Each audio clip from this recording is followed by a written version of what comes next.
Alright guys, welcome back to another fanfiction idea, and this time around I'm going to be doing something a little more fun.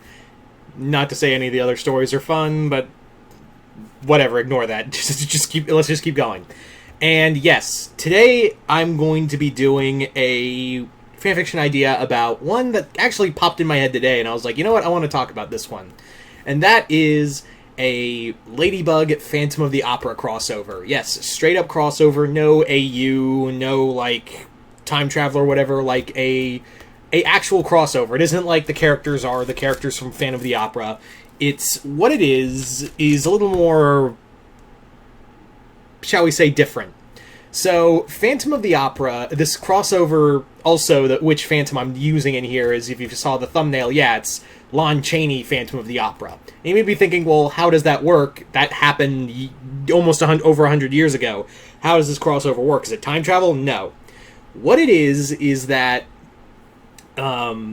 basically there's this Marinette wakes up and sees that on the news that Gabriel Agreste has purchased was at an auction, and he basically, well, he wasn't there personally, but he purchased at this auction a remnant that was found during the reconstruction of an old theater. Basically what it is that the theater that we all know from Phantom of the Opera, the one with the chandelier coming into the stage and all that and burned to the ground, in this story, that's a part of Parisian history. That is a part of Paris's history, and but no one really, like, could confirm that there was a phantom. It was always, like, rumored, but no one could confirm it was a person, or if it wasn't, or if it was just people, like, most historians are like, oh, people would always say, oh, it's the Phantom, but really it was just poor, management, and, employees were drunk and all that. That's why the theater burned down. But when it was getting, it was always been, like, condemned and sitting out in the open, but when it got bulldozed and built over to make a new theater, there were certain things found in the old catacombs that were underneath the theater, and one of those was, a few of those things were like an organ and stuff like that, and a mask that was believed to belong to the Phantom of the Opera. And Gabriel has bought that mask, and Marinette's like, oh, cool, Adrian now has, like, Adrian's dad now owns, like, that cool mask, because she was always interested in the story of the Phantom. It was, like, a cool, like, in this continuity, it's like, the Phantom of the Opera is like a ghost story. It's like a fun ghost story to tell each other during, like, late nights or campfires or stuff like that. That's what the Phantom of the Opera is seen. However, Gabriel doesn't just want that mask, just to hang it up on his wall. Turns out that the mask is still connected to the Phantom's spirit, and he who controls the mask controls the Phantom. So the Phantom is dead. He's been long dead, but the Phantom's spirit is still connected to his mask. So now Eric, the name of the Phantom, Eric is still connected to the mask. So when Eric shows up, he's summoned by Hawkmoth. Hawkmoth is like, you know what? I've come to a conclusion. My villains can't do shit, so let me try to be a little more, like think outside the box. So he's been reading, so Hawkmoth was reading up on the occult, and he was, like, learning that certain ghosts can be controlled if you have a possession of theirs. So when he found out about all these auctions, about all these old relics that were found, and they were being auctioned off or being, sent to, like, museums and whatnot, Gabriel jumped on that thinking, oh, I can control the real Phantom of the Opera. So he uses the occult to bring the Phantom spirit out of the afterlife, and he's like, okay, listen, you're no longer going to be at rest anymore. You are now under my control, and the only way you're going to lay to rest is if you take Ladybug and Cat Noir's Miraculous. And he's like, and Eric's like, what choice do I have? So yes, the Phantom in here is now really a Phantom.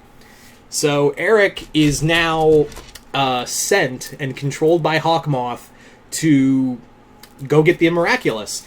And it's funny because, like, it starts off like a regular hunt, like, Eric starts by, like, basically, like, watching them, like, watching Ladybug and Cat Noir. Like, he would observe them, he would, like, watch them, and Marinette would always, like, look over her shoulder and see, like, like, she thinks she would see a figure just slip out of her view. When she looks back, it's like, it's gone, and be like, man, I've been working too hard, I'm seeing shit. So that's how it starts. And eventually it progresses into, like, oh, wow, there's actually a person there, but they don't know. They think it's another villain. Like, they think it's some new villain that, you know, villain of the week that Hawkmoth created. Turns out that's not the case. It's the actual Phantom of the Opera. And when Ladybug and when Adrian and Marinette encounter the Phantom for the first time, they're trying to fight him, and, like, they're fighting a legit ghost now. And Cat Noir's like, it can't be. It's the actual Phantom of the Opera. And Marinette still doesn't believe it. She's like, it's got to be a villain. And as a ghost, Eric now has new abilities. Like, obviously, he can, like, walk through walls. He can like, turn intangible when they try to hit him. But he's also, like, got some other new abilities too. Like, he can now. He gets his organ. He finds his organ in a museum, and when he plays it now, he can mind control people in the vicinity of it. So when Ladybug and Cat Noir go to face him in a museum, he's playing the organ and controlling everyone in the museum, but Ladybug and Cat Noir and the other Miraculous heroes are safe because the Miraculous protects them from that type of mind control. So there's also that he can, like, turn himself into a cloud of mist and just float away. He's also capable of creating illusions. He's very powerful. He's actually, like, he's considered a legit threat to Marinette and Adrian. And he actually, like, follows Marinette home and see her change from Ladybug to Marinette, and he's like, oh, I get it. But here's the thing, he doesn't tell Hawkmoth. He doesn't tell Hawkmoth, because even though he's under Hawkmoth's control, Eric is still like, I could tell him, but, like, he's a dick, and he's, I'm not willingly doing this, so I can still have some free will and have this one-up on you. But eventually, what it comes down to is that, during this, the Phantom is like, look, he actually, like, the more he observes, like, Marinette as the Phantom, he's reminded of Christine. He's actually, like, very much reminded of Christine, and Eric is like, I can't do this, It's not, and no, she's not, like, descended or reincarnation of Christine or a descendant of Christine. It's just that the Phantom is reminded of her, reminded of Christine while watching Marinette.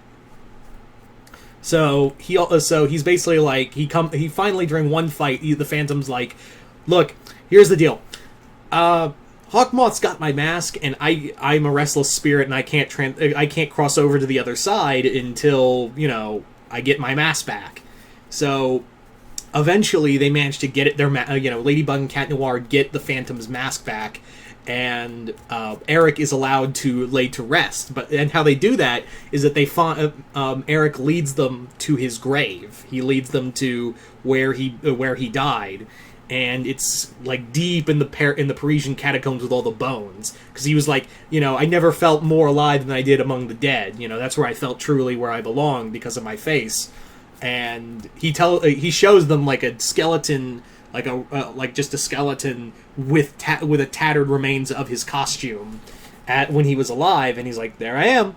So Marinette puts the mask in the body's hand, and Eric is allowed to cross over. He's allowed to finally get his rest that he has, been denied.